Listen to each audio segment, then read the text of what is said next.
To repair an Ultralife spa shell, these are the materials you will need.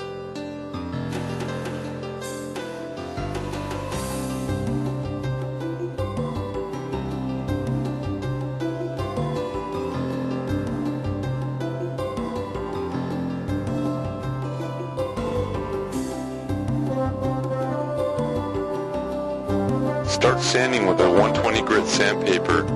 Make sure you sand with a grain of the texture.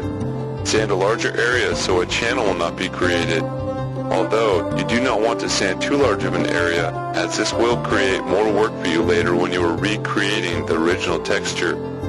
About halfway through the sanding process, you will start sanding in a circular motion. Sand until the repaired area is even with the spa surface. You should check the sanded surface every 15 to 20 seconds while sanding. Now, use the 220 grit sandpaper until the surface feels smooth. When you are satisfied with the smoothness of the sanded area, clean the area thoroughly with an alcohol water solution to remove all loose particles.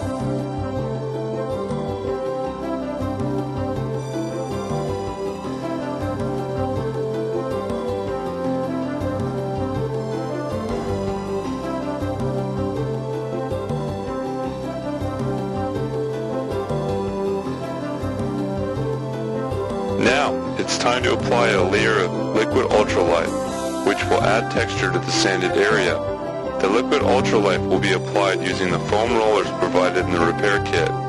First, it is important to remove any debris on the foam rollers. Any particles left on the rollers will become part of the shell when the liquid Ultralife dries. Next, pour a small amount of the liquid Ultralife on the supplied mixing lid. For better control, roll only the outer half of the roller through the liquid Ultralife. Use a light, half dabbing and half rolling motion to achieve the proper texture. It is important to roll with the grain of the texture on the spa. Apply it to an area a little larger than the sanded area. Let the liquid Ultralife dry for about 10 minutes before beginning the next step.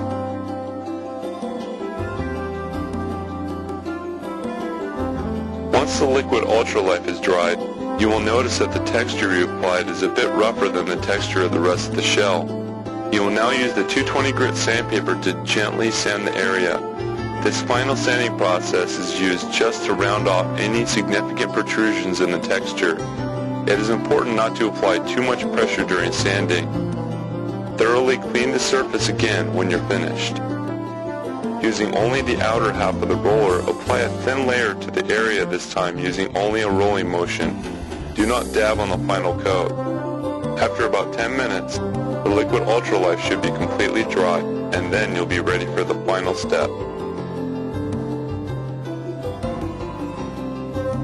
The area you've repaired may look slightly duller than the rest of the spa shell. To restore the shine, use a clean foam roller to apply a light layer of MEK. MEK dries extremely fast. You will have to work quickly to apply the chemical evenly over an area larger than the repaired area. The texture should now be back to its original look. You have now successfully repaired your Ultralife shell.